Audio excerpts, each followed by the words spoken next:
De Soers denken dat de beste suikerbal uit Friesland komt. Maar dat is helemaal niet zo. Het komt uit Maasdijk in Zuid-Holland. Hoe zit dat? Nou, wij hebben dus dit jaar in 2025 het beste suikerbrood van Nederland. Ik denk dat het geheim een klein beetje legt in ten eerste suikerbrood lekker vinden.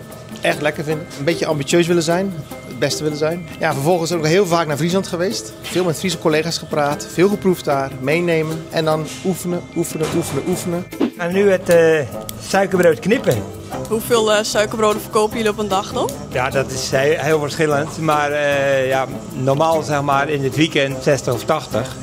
Ja, en nu waren het er over de 400. Dus ja, dat maakt wel een aardig verschil. Het suikerbrood is net geschoten, zoals wij dat in bakkerstermen noemen. Dat wil zeggen, het is in de oven geplaatst. Ja, en over een half uurtje dan hebben we suikerbrood. Die boter die trekt in het suikerbrood. En ze geven een hele lekkere smaak. En het blijft langer zacht. Dus dit is de laatste stap van het suikerbrood? Ja, nu worden ze ingepakt met een mooie sticker erop. En dan kunnen ze naar de winkel. Wat missen de Friesen nou in onze provincie als hier het lekkerste suikerbrood is? Uiteindelijk ligt het suikerbrood, of de suikerbollen zoals jullie dat noemen, toch de kernweg gewoon in Friesland. Dus ja, deze keer komt hij toevallig deze kant op.